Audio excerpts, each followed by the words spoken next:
Merci, cher maître. Désolé pour ce problème technique.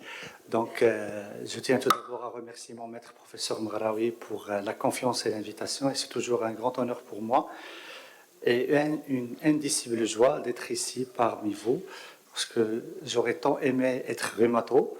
Malheureusement, j'ai fait endocrino. Et donc, c'est toujours pour moi une indicible joie d'être invité à des réunions organisées par les rhumatos. Bien sûr, cher maître, chers confrères, honorable assistance, aujourd'hui, on va essayer de survoler un peu le traitement médical de l'obésité. Est-ce que c'est une réalité ou relève de l'imaginaire? Donc, en guise d'introduction, l'obésité ressemble au monstre Hydra de la mythologie grecque, sauf que Hydra, il a 6 à 8 têtes selon les versions. L'obésité, j'ai mis 3 points de suspension parce qu'à chaque fois, elle est responsable de complications de maladies ou aggravées par tel ou tel facteur. Si je vous demande de définir l'être humain, vous pouvez me donner des millions de définitions, mais si je vous dis de point de vue alimentaire, l'être humain, il est omnivore, vous connaissez, gourmand, intermittent, social et intelligent. Omnivore parce qu'il peut se nourrir des différents types d'aliments, gourmand parce qu'il se réjouit de ce qu'il mange, intermittent parce qu'il mange par repas, chaque jour, 2, 3 repas, ça dépend des cultures, social parce que plus on mange à table, plus on a envie de manger, et bien sûr intelligent parce qu'il suit ce qu'il mange depuis le champ, depuis l'épicier jusqu'à la cuisine. Regardez les femmes en train de faire leurs courses, ils sont en train de choisir les tomates, ils sont en train de bien veiller sur la matière grasse, etc. Donc ça relève de l'intelligence. Mais tout ça passe par l'assiette. Et si je vous dis que 60 tonnes de nourriture nous traversent pendant une vie, donc quand même, ce n'est pas quelque chose de négligeable. Et bien sûr, pour préserver la santé, ou sa santé, ou la santé de ces patients, il faut une alimentation d'abord équilibrée. Avant de chercher à traiter, il faut prévenir. Il n'y a pas d'aliments poison. C'est le caractère, je dirais, quantitatif et qualitatif d'un élément, en l'occurrence l'excès, qui le rend maléfique ou bénéfique. Il n'y a pas d'aliment parfait sauf le lait maternel, il n'y a pas d'aliment indispensable, mais tous sont utiles. Donc, revenons à l'obésité. Elle est déclarée comme maladie depuis 1997 par l'OMS. C'est un problème majeur de santé publique, on va voir pourquoi, mais elle est devenue la plus fréquente. Elle a un retentissement socio-économique, elle a un retenti sur l'espérance de vie, elle engendre des complications, je dirais, sévères, et elle a une prise en charge complexe et, je dirais, multidisciplinaire. Pourquoi elle est devenue plus fréquente? Parce qu'il y a eu une transition démographique épidémiologique. Ce n'est plus les maladies transmissibles qui tuent actuellement, plutôt c'est les maladies dégénératives. Bien sûr, l'augmentation de l'espérance de vie, la durée d'exposition aux agressions et au stress avec un grand S, la sédentarité, l'abondance alimentaire, l'occidentalisation de l'alimentation et j'en passe. Et comme vous pouvez le constater, pratiquement 3/4 des complications qui sont sur cette diapositive sont secondaires, engendrées, aggravées par l'obésité. De point de vue, toujours la transition nutritionnelle, comme vous pouvez voir, aux États-Unis, là où il y a beaucoup de, je dirais, statistiques sur l'obésité, en 2000, il y avait 30% des adultes obèses et pratiquement 64% en surpoids. Et on prévoit en 2035, pratiquement 37% des hommes seront obèses et 44% des femmes. Si on rajoute à cela le surpoids, donc c'est un problème majeur de santé publique et c'est la première cause de mortalité. Je partage avec vous cette étude française OBEPI, mais surtout pour vous dire que l'augmentation a touché de l'obésité a touché toutes les tranches d'âge, mais la plus grande, la plus forte augmentation, c'était dans la tranche d'âge, je dirais, nos futurs patients, nos futurs enfants. Ça veut dire, si on a maintenant des indicateurs épidémiologiques, prévalence, incidence, etc., qui sont au rouge, les générations futures, je pense qu'ils seront au grenat plus foncé que le rouge. Au Maroc, en 2010, 11% d'obèses, 31% en surpoids. L'enquête Stepways, réalisée en 2017 par le ministère de la Santé, on est passé à 20%. Ça veut dire en 7 ans, on a doublé. Et donc, les tranches ou je dirais les plus touchées par ça, c'est les femmes, pratiquement 30% en surpoids. Le milieu rural, on a une occidentalisation. Le milieu rural au niveau national avait toujours une culture particulière, surtout sur le plan alimentaire. Maintenant, on constate même le coca, etc., qui commence à envahir même le milieu rural. Et donc, c'est les modifications des habitudes alimentaires et la sédentarité qui a aggravé un peu ces chiffres. J'ouvre une petite parenthèse pour vous dire 2 litres de coca que peut un adolescent, ou même nous, prendre par jour, surtout en été, sur la piscine, sur la plage, dans un congrès, peu importe, contient 44 morceaux de sucre. Ça fait 280 kilos, 900 calories, ça fait 3 kilos par mois. Rien que le coca, Sprite, Hawaii. Donc. Le petit pain au chocolat, surtout s'il est de bonne qualité. Je fais de la pub ce matin, Paul, Hamoud, etc. Eh bien, figurez-vous, c'est 5 morceaux de sucre et c'est 20 grammes de beurre. C'est 280 calories et c'est 30 minutes de jogging. Malheureusement, on arrive en voiture, on part en voiture, on rentre au cabinet en voiture, on travaille tout en étant assis et donc le petit pain au chocolat reste là. Rajoutons à ça le fast-food, bien sûr tout ce qui est sédentarité, j'en passe. Les complications. Pour moi, l'obésité est une maladie systémique. C'est une maladie de système parce que, comme vous pouvez le constater, il n'y a pas un système ou un organe qui n'est pas touché par cette pathologie. Digestive, pulmonaire, ostéo-articulaire, endocrinienne, bien sûr, et métabolique. Non seulement elle engendre des complications, mais elle augmente le risque de mortalité. Ça veut dire plus l'IMC augmente, plus le risque de mortalité augmente. Une autre petite parenthèse concernant le Covid. Chez les patients obèses, on a constaté qu'ils sont les plus, je dirais, sujets à faire des formes sévères. Parce que, premièrement, le fait qu'ils soient obèses, ils ont beaucoup plus de récepteurs au Covid, l'angiotensinogène type 2. Et cette DPP4 qu'on va voir maintenant, elle est très, très, très disponible, très augmentée. Et bien sûr, l'aura cytokinique, et vous savez parfaitement les conséquences. La conduite à tenir. Tout d'abord, on est des cliniciens, il faut évaluer le patient sur le plan clinique, bien sûr. On peut rajouter la paraclinique selon les disciplines et selon les spécialités. Il faut toujours éviter de traiter une obésité secondaire de manière conventionnelle. Il faut traiter la cause, l'hypercorticisme par exemple. Et bien sûr, il faut faire un screening des complications, parce qu'un obèse compliqué, peut-être il nécessite une prise en charge plus adaptée, et bien sûr démarrer la prise en charge, mais la grande question, c'est le choix de l'approche thérapeutique. Bien sûr, les objectifs, ils sont consensuels, il faut prévenir les complications, il faut traiter les complications, il faut améliorer la qualité de vie.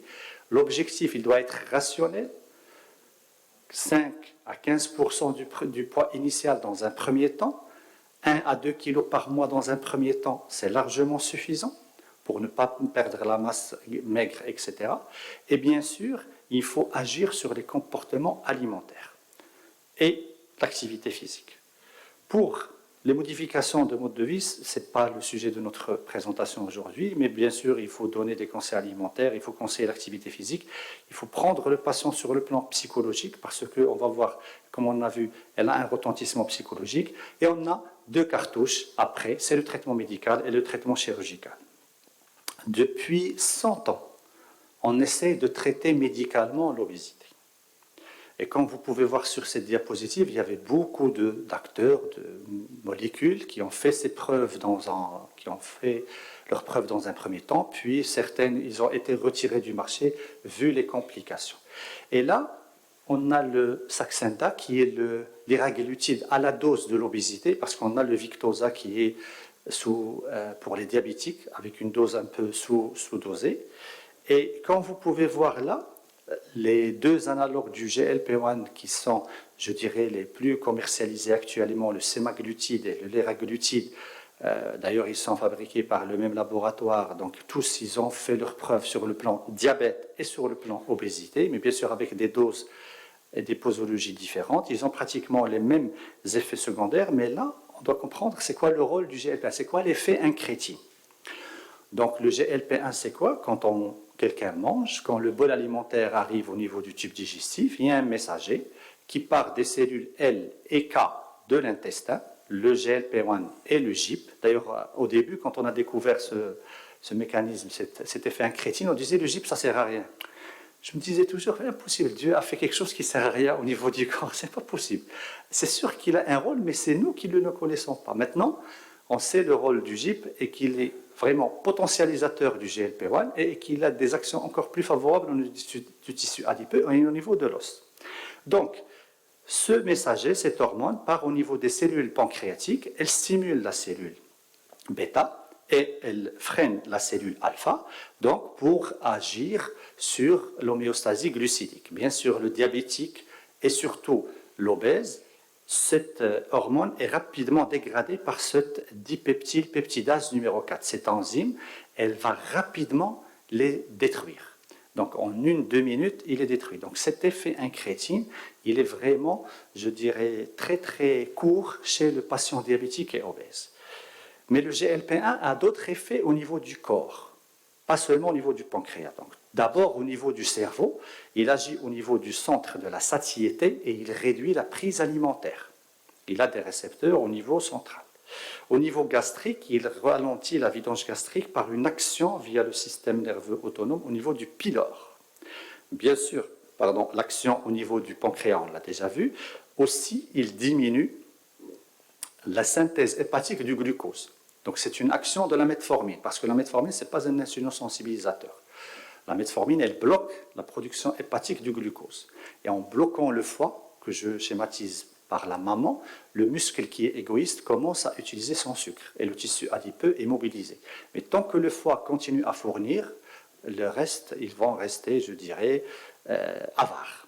Et bien sûr, on a un effet natriurétique, d'où l'intérêt pour les patients hypertendus, et la cerise sur le gâteau, un effet bénéfique sur la mortalité cardiovasculaire. Une réduction de MACE, de la mortalité cardiovasculaire et des AVC. Donc, l'analogue du GLP-1, pourquoi un analogue? Parce qu'il va échapper à cette dégradation rapide de la dipeptylpeptidase numéro 4, parce qu'il aura une demi-vie de 24 heures, voire même d'une semaine. Maintenant, on est en train de chercher à avoir des analogues du GLP-1 mensuels. Donc, c'est des injections par voie cutanée. Comme on a vu, selon la posologie, ils ont des effets sur le diabète, sur l'insulinorésistance, sur le poids et même pour l'os. Il y a des études actuellement, mais ils sont toujours sur des souris qui parlent d'une autre posologie, avec des injections qui donnent d'excellents résultats. Bien sûr, le point le plus important, c'est la tolérance. C'est des médicaments qui sont relativement forts et les patients, surtout au niveau gastrique, ils ne les tolèrent pas. Des nausées, des vomissements, voilà, vraiment des fois c'est un traitement très handicapant pour les patients. Donc il ne faut pas continuer le traitement chez un patient qui ne le tolère pas. Et un autre point, il y a des mauvais répondeurs aux analogues du GLP-1. Ce sont les patients qui perdent pendant au moins 16 semaines, 4 mois, moins de 4% de leur poids. Ça veut dire moins de 1% par mois. Donc ça ne sert à rien d'appuyer sur le champignon. C'est une classe, ce patient, il est mauvais répondeur. D'ailleurs, on a même pour le diabète, il y a des mauvais répondeurs à cette classe thérapeutique sur le plan diabétique. Donc, au début, on a commencé par les inhibiteurs de la DPP4. On a dit, tiens, pourquoi on ne fait pas durer, rallonger la demi-vie du GLP-1 physiologique? Mais ça a donné un effet sur le diabète, mais ça n'a pas donné un effet sur le poids, comme vous pouvez voir sur la diapositive. Mais quand on a donné un analogue GLP-1 avec, je dirais, une résistance à cette action destructrice, inhibitrice de la DPP4, on a eu un effet spectaculaire sur le poids et sur d'autres paramètres qu'on va voir.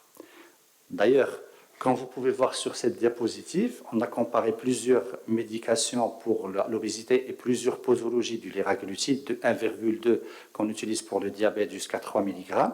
Et comme vous pouvez voir, l'impact sur le poids, il est indiscutable, mais en l'occurrence, sur la diapositive de gauche, comme vous pouvez voir, c'est les effets au détriment des effets secondaires. C'est pour cela qu'il faut partir step by step.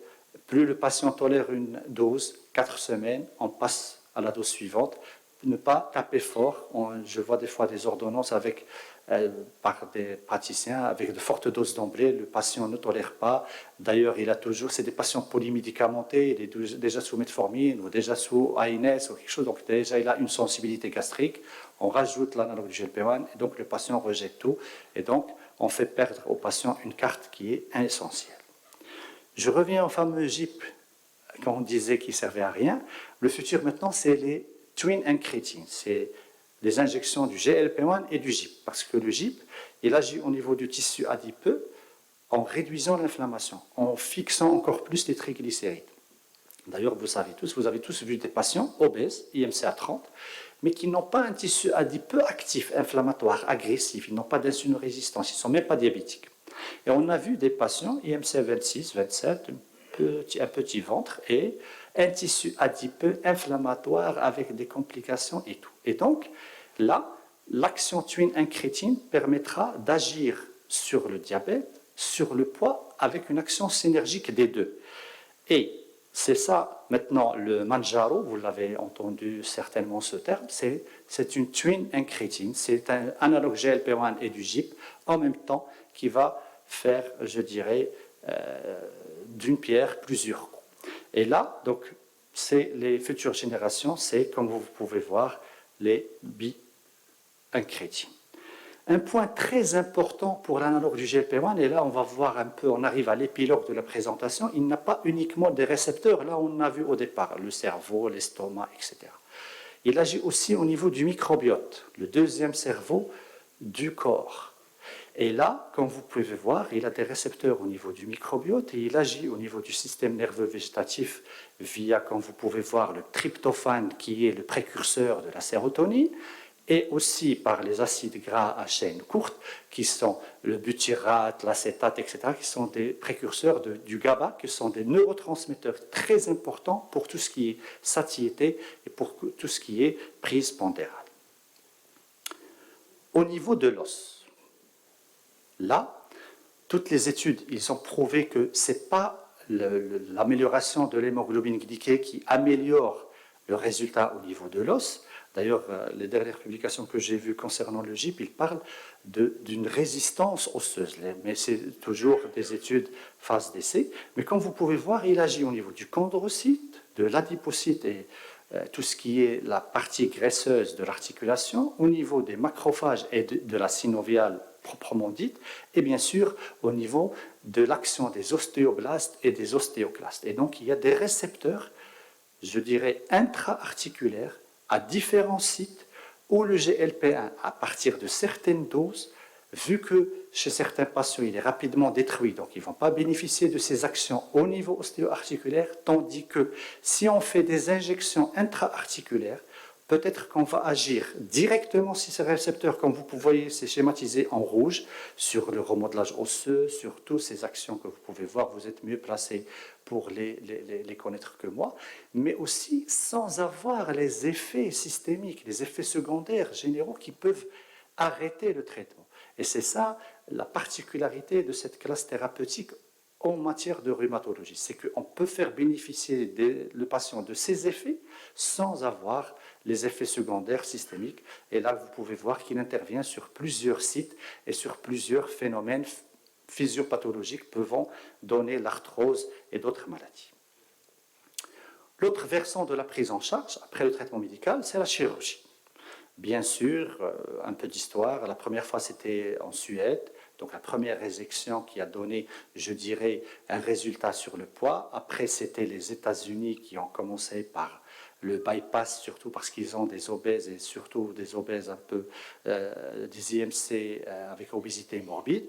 Puis, en 1982, la première table ronde au niveau de la France. Puis, il y a deux types d'interventions qui sont les plus célèbres, c'est la sleeve, donc c'est la sleeve et c'est le bypass.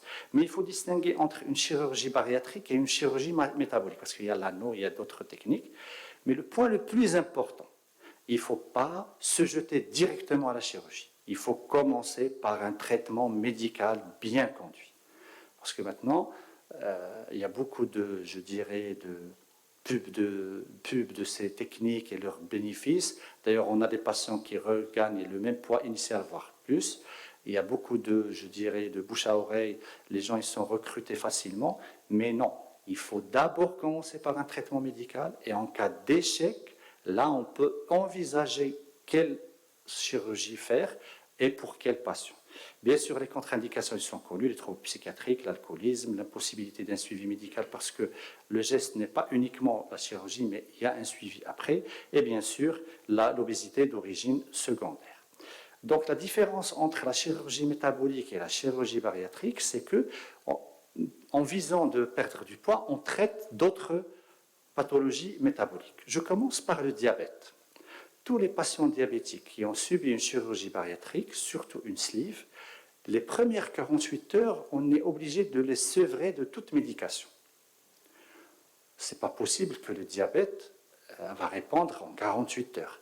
Donc, il y a quelque chose qui se passe qui fait en sorte que cette dysglycémie disparaît. Eh bien, figurez-vous, c'est d'abord l'augmentation du GLP-1. Parce que le fait de réduire l'estomac ou de faire le bypass, il y a un bol alimentaire en quantité élevée augmentée qui arrive directement. Et donc la stimulation, elle est, je dirais, une déflagration. Bien sûr, il y a une baisse de la ghréline parce qu'on va réséquer l'estomac, la source de la ghréline. Et d'autres peptides digestifs, vraiment le tube digestif, c'est une glande endocrine. Donc peut-être la gastro après, elle va fusionner avec l'endocrine. Donc peptide YY, c'est un neuroxygène. On va les voir en détail avec bien sûr les autres neuropeptides. Et donc, comme vous pouvez voir là, quand on agit sur cette glande endocrine qui est le tube digestif, on diminue la leptine, on augmente le GIP, on augmente le GLP-1. Donc on essaie de contrebalancer les mécanismes physiopathologiques qui étaient initiaux, qui étaient en sorte responsables de l'obésité. Et donc les études, ils ont prouvé que le GLP-1 augmente de 7 à 10 fois. Donc, au lieu de faire une chirurgie, je donne le GLP-1. Si c'est lui le principal acteur. Donc, la principale réponse, c'est dû à l'augmentation, fois 10 fois, du GLP-1, du taux du GLP-1. Aussi, le peptide YY, qui est un anorexigen, qui lui aussi réduit l'apport alimentaire, il est co-sécrété par la même cellule avec le GLP-1. Et donc, en réponse à un bol alimentaire ou à un apport alimentaire. Et donc, il est augmenté 2 à 10 fois après la chirurgie, notamment un bypass gastrique. La gréline, vous la connaissez, c'est l'hormone orexigène. Elle aussi, elle est réduite parce que, d'une part, on procède à une exérèse de la sécrétion de la gréline, mais un point très important, cette baisse significative de la gréline, elle est due à quoi ? Parce que les cellules de gréline et les cellules L du GLP-1, je dirais, ils sont concurrents. Ils sont, je ne dirais pas antagonistes, mais il y a, je dirais, un feedback entre les deux. Donc, plus cette cellule est stimulée, moins l'autre elle est active. Et donc, comme vous pouvez voir, tous les facteurs qui sont en rouge sur la gréline, ils sont en vert pratiquement sur la cellule du GLP-1. Et donc, d'une pierre deux coups, sans réduire, sans faire d'exérèse gastrique, je peux avoir le même effet, certes pas rapidement comme la chirurgie, mais je peux l'avoir avec un traitement médical bien conduit. Je reviens au microbiote. En prenant deux patients, ils me prennent le même repas, un il va prendre du poids, l'autre il ne va pas prendre du poids. Parce qu'au niveau du microbiote, il y a des bactéries, il a une dysbiose, le patient obèse, surtout s'il est diabétique, il a une dysbiose, ça veut dire qu'il a beaucoup de bactéries pathogènes. Et la famille qui fait profiter plus, c'est les firmicutes.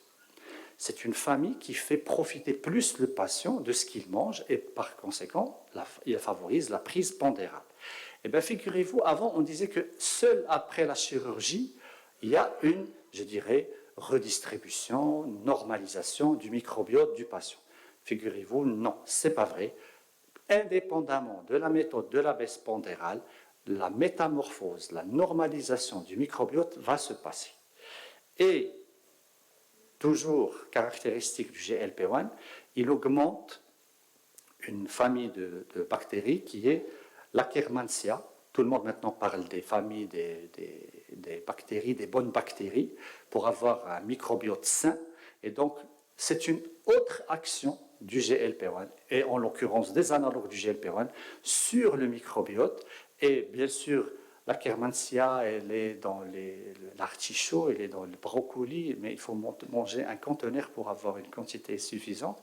Donc, bien sûr, il y a beaucoup de probiotiques, tous les yaourts grecs, c'est des meilleurs probiotiques, mais l'idéal, c'est d'avoir pré-probiotiques. Ça veut dire donner des bonnes bactéries et leur donner leur intendance pour survivre. Parce que vous pouvez donner des probiotiques, mais après un bout de temps, rebolote même topo, ils sont, je dirais, dévastés par les mauvaises bactéries. Donc il faut toujours donner des pré-probiotiques pour favoriser, je dirais, cette normalisation du microbiote. La comparaison chirurgie liraglutide. On a pris des patients aux États-Unis qui ont une obésité d'origine centrale, et donc avec une origine hypothalamique plus précisément, qui ont été traités dans un premier temps par bypass. Comme vous pouvez le voir, il y a une baisse du poids spectaculaire, mais après, on a constaté qu'ils reprennent avec les liquides sucrés, avec les jus, avec les sodas, etc. Donc, ils reprennent du poids. Et quand on a introduit le liraglutide à des doses de 3 mg, qui est la dose de l'obésité, regardez, on a constaté qu'on a eu le même résultat. Et donc, peut-être qu'on pourrait éviter à nos patients cet acte chirurgical. Sur cette diapositive, avant de conclure, toutes les sociétés savantes recommandent le traitement médical de l'obésité avant le traitement chirurgical. Lifestyle, activité physique bien sûr y compris, traitement médical bien conduit, et en cas d'échec, avec les patients qui ne présentent pas des contre-indications, on peut prévoir une chirurgie bariatrique, et bien sûr, ça dépend des profils patients. En conclusion, le traitement médical prend une place très très importante actuellement. D'ailleurs, si vous voyez le nombre d'Ozempic qui rentrent au Maroc, de l'Espagne, de l'Angleterre, etc., donc je pense que c'était moins. Et bien sûr, la chirurgie métabolique, elle a toujours sa place, mais en deuxième position après un traitement médical bien conduit. En matière de complications, l'avenir des analogues du GLP-1 en rhumatologie est très prometteur, bien sûr avec une action locale, voire loco-régionale, et non pas, on n'a pas besoin d'une action, je dirais, parfois générale. Et surtout, il faut éviter les attentes irréalistes, parce que, comme vous pouvez le constater, quand vous avez, surtout les patientes, elles arrivent avec des idées, avec un poids, en 2 semaines, elle va être à 24 kg, donc ce n'est pas possible. Donc il faut être réaliste, donner des objectifs réalistes. 1 kg, je dirais, à 2 kg par mois est largement suffisant, et on joue sur la dysbiose, sur les complications ostéo-articulaires, métaboliques, digestives, sur la stéatose hépatique, etc. Et plus on part doucement, plus on part sûrement, et on a un résultat qui n'est pas éphémère, et je vous remercie.